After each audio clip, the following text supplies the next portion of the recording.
What's going on, guys? My name is Psyche and welcome back to Dead Cells. So today's build has been in the works for a couple weeks now. Originally, I was just on the bus on my way home, debating about how I can showcase some of these weapons. And then in an instant, inspiration struck me, and this was the result. Now I gotta admit, this build was not easy to pull off. This is actually my third attempt at the build. And would you look at that, I find the Philosopher's Stone. And in the first biome in no less. If only I was this lucky rolling for 5-star characters in Genshin Impact. So I guess gold is no longer an issue now. And I believe this is actually only the second time I've seen the Philosopher's Stone.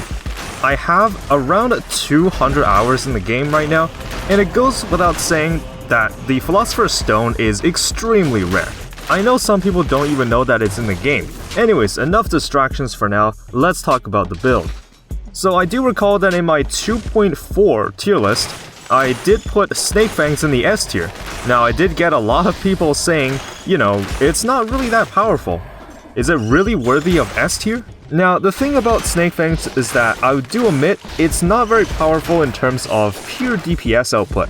But this weapon is probably one of the most flexible weapons in the game. What do I mean by this? Well, since it has both teleportation as well as a poison infliction gimmick, as long as you can utilize one of those things, then it can actually work as really good support. And in this case, I'm gonna pair it up with Infantry Bow. As it states on the tooltip, Infantry Bow inflicts critical hits when you're nearby an enemy. And what better way to close in the distance than with Snake Fangs? Is this the most efficient use of Infantry Bow or Snake Fangs? Well, actually, now that I think about it, it's probably not. If you really wanted to optimize your build, you would probably use something like Phaser or Grappling Hook, while only using like a shield in your second slot. So yeah, as I was saying, this build is obviously not too easy to pilot. I wasn't too used to using Infantry Bow. And after today's run, I actually found out that the lag time of Infantry Bow is actually a lot longer than I expected. Is that really a bug? Well, I don't think so. I do think that some bows in the game should be slower than some others just to kind of balance it out, because I do think that the Infantry Bow has an extremely high damage output by itself. Assuming that you land crits, of course. But we're gonna go into the Toxic Sewers as always. Now, don't let yourself be deceived by this footage here. I know it's not as powerful as I would like it to be. I remember that my last build performed a lot better than this, and that's because I kinda got lucky with affixes. However, rest be assured guys, later on into the run, you'll see the true damage potential of Infantry Bow. So by now I'm sure that this video will get released sometime in November, so we're gonna close in on the holiday seasons very soon, and I'm gonna have some announcements for that. So because I'll mainly be focusing on finals, I'll actually have more time to focus on the channel. So that means during December, I'll probably have more videos uploaded than usual. I'm thinking probably one every 3 days, just like how it was before I reached 1,000 subscribers. And then after in January, I'm gonna take a break. Trying to make content in a busy schedule is a lot of work, but whenever I can, I am going to do it. And that being said though, I am gonna actually play some other games apart from Dead Cells. Recently, I just bought Noita on Steam. I believe it's on sale. I might do a video on that in the future. I've also been trying to play Risk of Rain 2, but I just can't really get into the mechanics. I guess first-person shooter games are just not my thing. We're gonna go into the Cryptid Prison, and as always, I'm gonna be very careful with this curse. I do realize that the Infantry Bow is not as useful as I would like for it to be right now, but at least it's trying to actually keep up and kill some of these enemies. It's mainly just Phaser that's kind of carrying the damage right now. Just trying to pick some enemies and finally lift this curse. Now, originally I actually wanted to pair up Snake Fangs with something else. I was thinking of doing it with either Assassin Dagger or the Vorpan. They both benefit from being close range to the enemy, but for some reason I just thought it might be better to feature a bow once in a while. And in this case, it's gonna be kind of weird because I'm showcasing the Infantry Bow while it is in Brutality. Could I do it in Tactics? Probably. Would it have been better in Tactics? Well, now that I think about it, it probably would have been as well. But well, I guess I've already committed to the build, might as well just go through with it. Now, given that I'm running a ranged setup on Brutality, it's gonna be pretty awkward for me to run mutations because most of them don't really have ways to synergize off ranged attacks. I'm gonna run into a lot of trouble here, and I thought for sure this was gonna be the end of the run. We got an elite slammer, which is really not easy to deal with, and given that I have low damage output, including some really obnoxious monsters that spawn from the melees, it's just gonna be a really bad time for me. I've definitely had those moments where I just didn't do enough damage and I always wanted to just restart the run. But in this case, I decided to tough it out. I'm just gonna end up chipping away all the damage, and then the elite is dead. Now, it is kind of unlucky at this point because I didn't find a weapon shop in the toxic sewers, and even in the corrupted prison, I didn't find one either. It was always just the skills being sold. I've definitely had that happen a couple times to me. It seems to be random whether or not one spawns or not, and I think the earliest guaranteed weapon shop can spawn is the biome right before the first boss. So in this case, it's going to be Ancient Sewers as we're heading there right now. Why is that the case? I'm really not sure.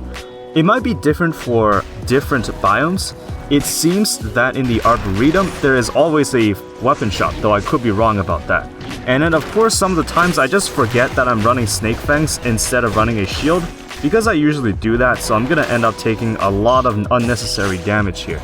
And on top of that, my infantry bow does not have piercing shots, so that is a big downside when it comes to bows. A lot of the slower bows, you really need that affix to make it good, and in the case of infantry bow, this is no exception.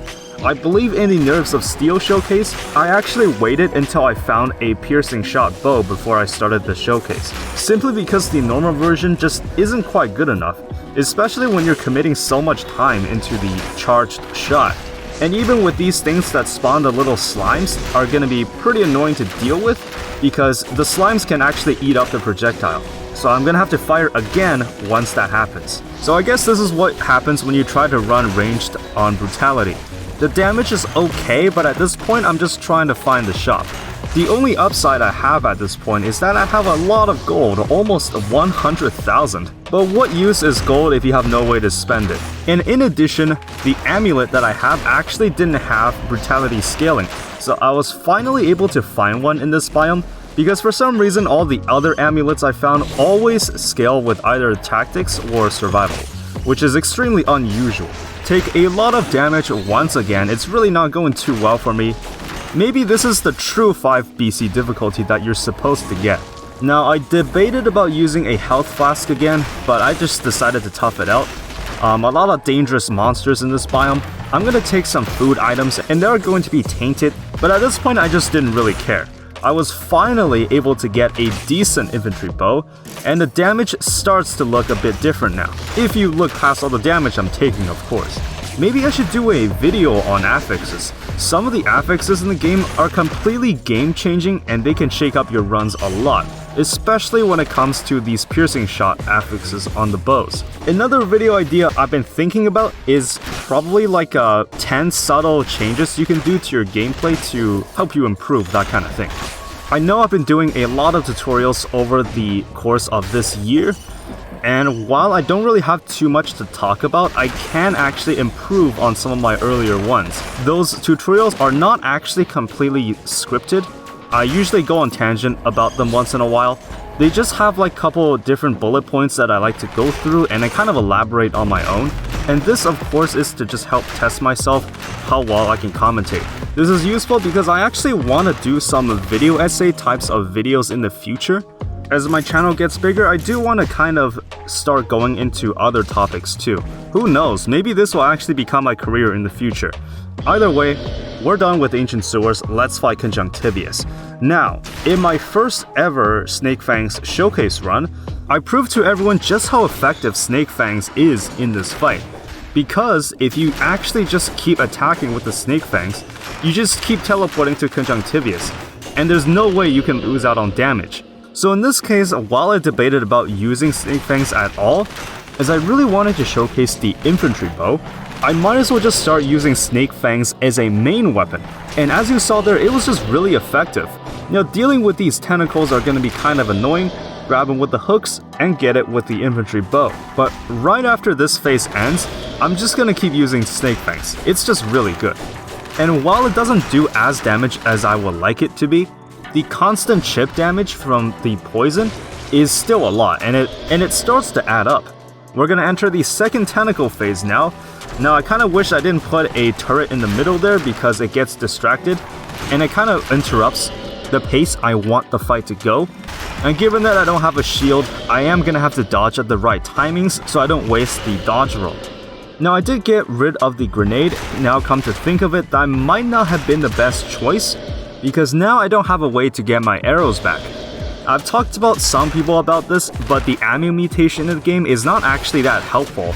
I do remember putting it in the situational tier when I did my mutations tier list, and that's really because of Ferryman's Lantern. See, there are a lot of items in the game that can just instantly get your arrows back. I know if you parry an enemy, it gets your arrows back. A lot of the grenades have an affix that just gets you all your arrows back, and even some of the skills such as Corrupted Power can do that too. We're gonna go into the graveyard as always. This is always my default biome, and I'm gonna be very careful when using Snake Fangs here because, well, a lot of spikes plus Snake Fangs just doesn't really end up too well. You really don't know where you're going to teleport to. And at this point, I really didn't need to get into any unnecessary damage. But I'm gonna show off the combo here as much as I can. Close in with the Snake Fangs and then get him with the Infantry bow. Of course I took damage right after that, so that's probably not a good look. I really underestimated how much damage you take even on Brutality. I've always thought that Tactics was the only color in the game that had low health, but at 5 BC, even Brutality can struggle with it sometimes. In Tactics, you pretty much die in 2 or 3 hits. And on Brutality, I imagine the situation is actually not that different. Maybe you can take a couple more hits. And I know a direction they kind of want Brutality to go in is this healing archetype. I know they do have 2 mutations in the game that can heal you upon various situations, and another one that reduces damage, and I believe that's Vengeance, which is another one I barely use. Anyways, we're gonna stumble upon the first ever food shop on this run. Finally, it was time to refill on resources and finally spend the cash that I had so much of. Of course, I still have so much more gold on me, much more than what I can spend. So I'm just trying to pray for an item shop and finally buy some decent weapons that I can use for the rest of the run. Because I think this is probably the point of the run where you definitely want to invest into weapons now. Before this, you can kind of just do whatever, just find whatever weapons you can. Now, with this curse here, I actually checked the map, I checked a lot of the places, and I didn't find anywhere that was easily accessible without having to go through a couple of traps. And when you're cursed, you really don't want to deal with traps. So what I'm gonna do here is that I'm just gonna carry it into the cavern. Now, originally I was going to go to the Scarecrow boss fight and do that instead, but well, the last time I tried, it didn't end up too well. So that settles that, and we're gonna go into Giant instead. Now, being cursed in the cavern is also a risk of its own, including those ground shakers. I didn't know how much damage I was doing at this point, so had I not done enough damage, I may have just died here. This is probably one of the few biomes in the game where I would think twice before taking a curse chest. Now, having said that, I do think I've only seen the curse chest here once only, and that was a unrecorded run, I believe. The thing about lifting curses on 4/5 BC is that since enemies teleport to you, you can't just pick and choose which enemies you want, since as long as you go through a place where enemies are, they're just gonna teleport to wherever you go. So you're kind of forced to pick up the curse right away and then go from there. We're gonna get the top tier items in the game, the 12th tier. This is the Cleaver, one of the best skills in the game, I think. Not sure why it scales with Brutality only when Sinew Slicer scales with Tactics too, but whatever. And man, I'm just thinking how effective this grappling hook is. So from a long time ago, I didn't do a skills tier list for 2.4, but at this point I am pretty much ready to rate it an S tier. It's so good. I know they increased the range on the hook and you can do more damage now. While it may not seem a decent effect, the fact that it has such quick cooldown makes it so that you can actually just spam it in bosses as long as you have proper mutations to reduce the cooldown even further. In this case, I'm using Instinct of the Master of Arms. It's one of the few mutations that's good even in bosses. We're just gonna hack and slash our way through the caverns. And this is where the true synergy of Snake Fangs and the Infantry bow hits its peak. I'm just gonna showcase a lot of the footage here teleporting in with the snake fangs and then one-shotting the enemy with the infantry bow. This is truly one of the most unique synergies I've experienced in the game, and today I'm happy to show it off to you guys. Hopefully this will prove my point that the snake fangs is an S tier item. But apart from that, I'm also excited to see what other weapons the developers will come up with in the future. Now, as you all might know, I'm anticipating that a paid DLC will come sometime later this year or early next year, just as Fatal Falls came out. Yeah, Fatal Falls, that came out in January of this year. That was literally an eternity ago. I still remember putting out my reactions video to that DLC when I was just at like 100 subscribers. That really brings back some memories. And now it's time to fight the giant. Like I said, I did try to fight the scarecrow to kind of shake things up in my last attempt, but it didn't go too well. So let's just take it easy and fight the giant. Now with the snake fangs, sometimes the teleportation can be a little funny, and I really don't want it to teleport me into the lava. I'm not sure if it can happen, but when it comes to teleportation in the game, sometimes it can be a little wonky. Anyways, no hit the giant and go into the Hand of the King fight. Now the giant and Hand of the King are two completely different stories. I believe their health points are on whole different levels. If you melt through the giant, there's no guarantee that you will melt through Hand of the King. However, fortunately that does not seem to be the case here. We're gonna get the enemies to spawn, and would you look at that, 2 disgusting worms. That really does not happen too often. So you always gotta make sure to kill those things first before tackling the other monsters. Hand of the King comes down, he's gonna summon the flags, and that is a huge mistake, because that allows me to get crazy damage in, and he is down. At least he has a move like that, unlike the Scarecrow, who seems to have a personal grudge against you and tries to kill you in every way possible. And finally, it's time for the Astrolab. At this point, I'm just gonna ditch the snake fangs simply because at this stage of the game, I really want a shield to complement this build. And as you saw there, I actually mistook the shield for snake fangs, as by this point I'm so used to the combo that I just started doing it instinctively. But yeah, end of the game, and at this point I don't want to deal with those librarians. This is the easy way to cheese the attack, in case anyone didn't know. But in terms of the quality of the build, I definitely think it might be one of the better ones out there. Maybe it's just because I'm pretty bad at playing it. But if you guys want, definitely try this build out. As far as I know, I haven't seen anyone else come up with this, though I'm sure there are other crazy ideas that you guys can come up with. Get the second food chop, so we're finally gonna able to restore our flask charges up to 4 once again, and having a full flask just feels nice. We're gonna come up to a elite failed experiment, and do you guys remember the situation with elites at the start of this run? Yeah, it was kinda miserable, so how good can I fare against these elites now? Well, I didn't even see what happened there. Really goes to show the difference between the early game and the end game, even though you're running the same build. And this kinda goes to show just how busted exponential scroll scaling is in this game. Now the difference between having 2 or 3 scrolls is pretty minimal, I would say, but the difference between having 32 and 33 scrolls is absolutely massive. This is why on 4/5 BC it's just so important to maximize your scroll count. And this is where your biome choice really starts to matter. Did I wish it wasn't like this? Maybe, but it's gonna be kinda hard to balance.